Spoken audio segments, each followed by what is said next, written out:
Hey guys, James with Torches and Tactical, and today we're looking at a pre-production unit from our friends over at Nitecore. Now, I'm happy to say that this is my first Nitecore light, and I'm very, very impressed with it.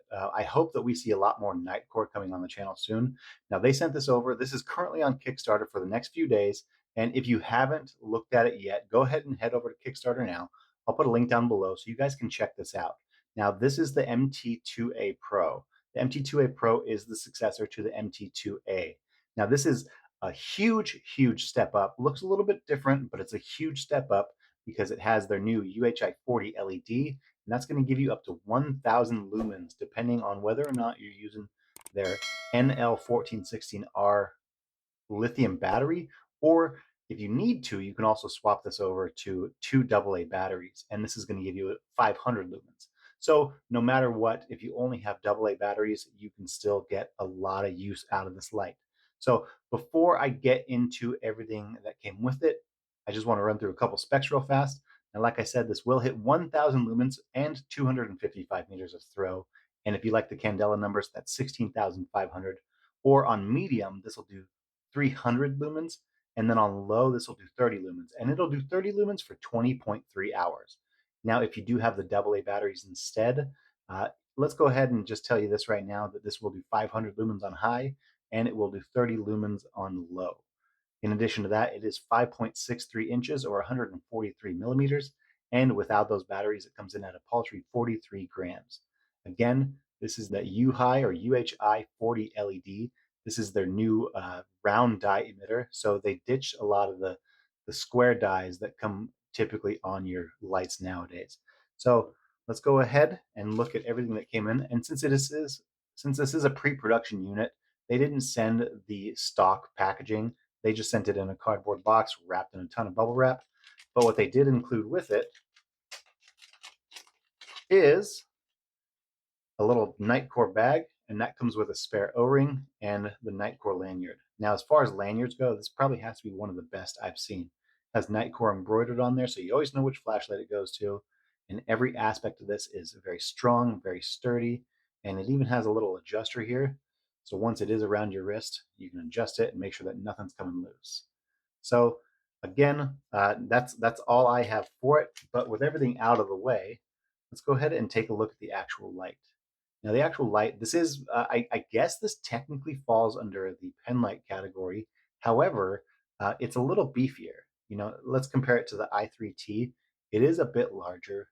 I'd almost say that it's kind of a work light.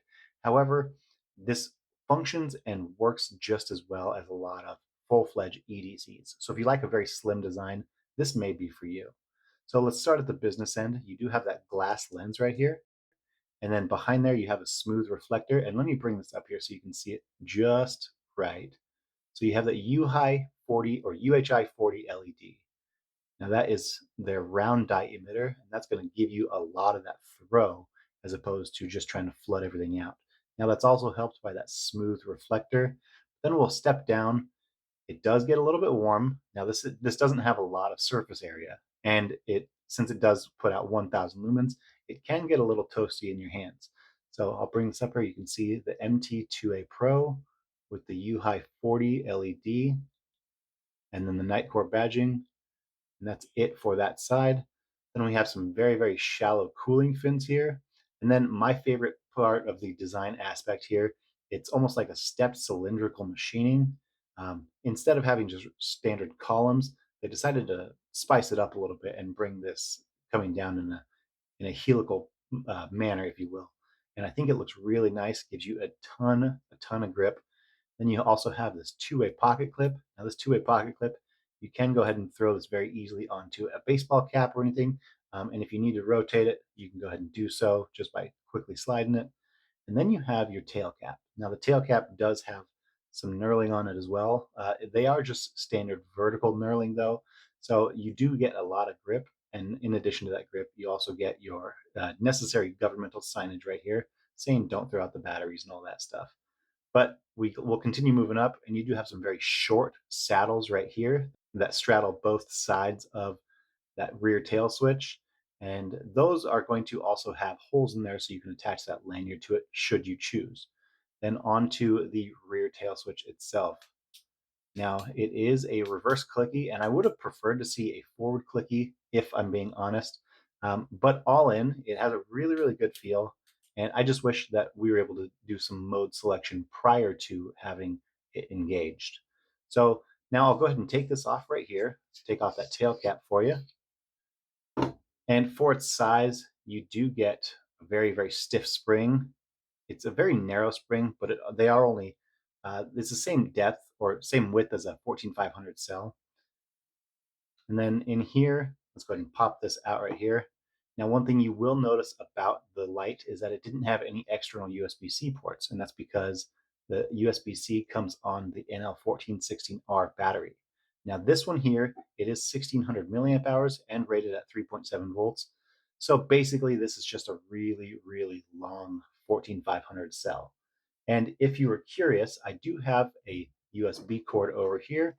So when you plug it in, this ring here, this ring around that copper post, that will turn red, and that'll change colors as soon as the battery's full. That way you know exactly when you're ready to get up and get going again with it. So let's post this back inside, throw this back on, and we'll go ahead and run through that user interface real fast. So again, it does have a rear clicky switch. I would prefer that it had that forward clicky. However, if you're going to go ahead and use this, simply go ahead and turn it on. And it does have a memory mode. So you can cycle through that 30, 300, and then 1000 lumen mode. And again, 255 meters of light output when it's on that full 1000 lumens. So a lot of throw and a lot of light output from something so small. I really, really do like that.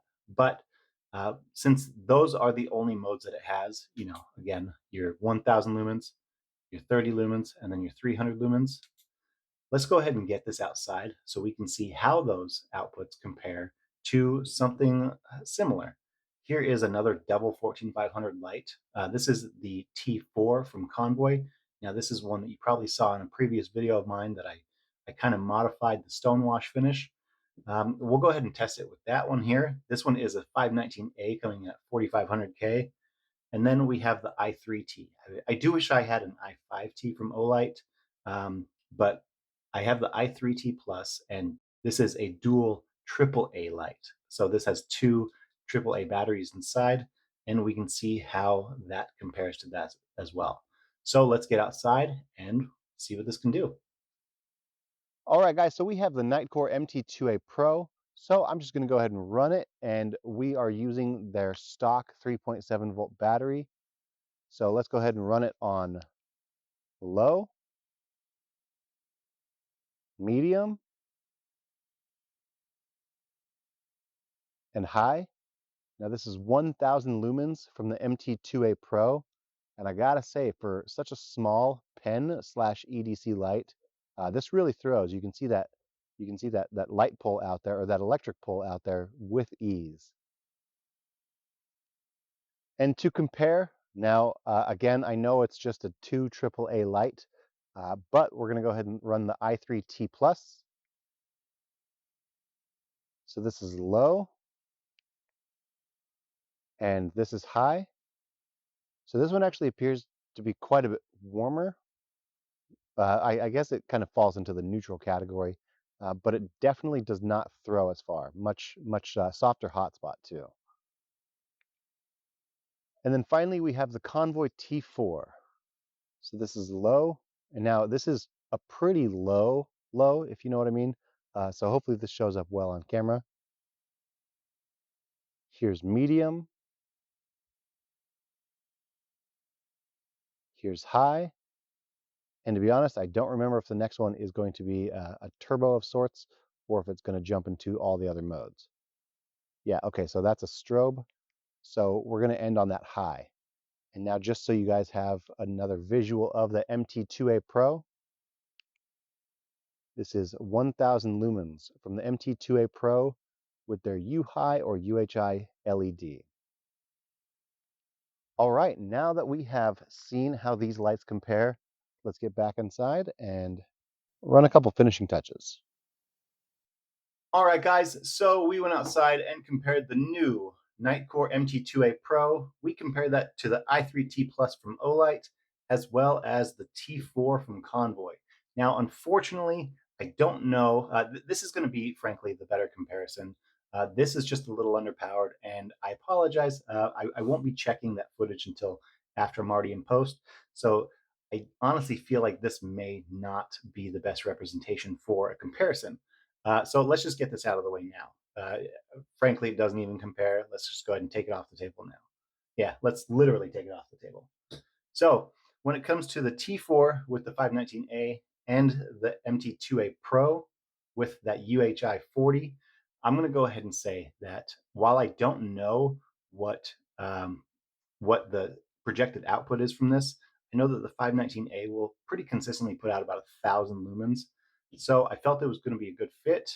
However, the UHI with that round die in the Nitecore, frankly, I think it hit the mark. It is a killer LED. I like the round eyes. Frankly, I would have liked it to have been a little bit on the warmer side. That's just my personal preference, though. But I know that that more of a white light will help it throw out quite a bit more. So I do like the rosy tint. Here, let's go ahead and bring this up here a little bit. I do like the warmer, more rosy tint from the 519A. Would have loved to have seen that on here. And then aside from that tint, I think the only complaint I have is I would love for this to be a forward clicky switch. That way you can find that mode that you want prior to having it fully engaged. So guys, now down below, tell me what you guys thought about this, the Nitecore MT2A Pro, how it compared not only to the Convoy T4, but I mean, let's just do it. Tell me how it compared to the i3T Plus as well. So again, I want to thank Nitecore so much for sending this out. This is my new go-to as far as a more pen-oriented or pen design light is going to be concerned. And given the quality of everything here, I'm really hoping that this is only the first and not the last of Nitecore products in my arsenal and that I can show you guys. So thank you guys so much for being here. And if you want to check this out, go ahead and click on the link down below. Again, the Kickstarter runs for the next few days, but I'll go ahead and post a link as soon as it is live on Nitecore's website so you can check this out for yourself. So I want to thank you guys so much for being here, and I really hope that we're able to continue this trend of getting more Nitecores in, because this has been a fantastic light. Thank you guys. If you could, I'd love it if you'd like this video, share it with your friends, and subscribe to the channel. And if you do, click on that bell notification so you can find out when our next Nitecore video is coming out. Thank you guys so much, and we'll see you in the next one.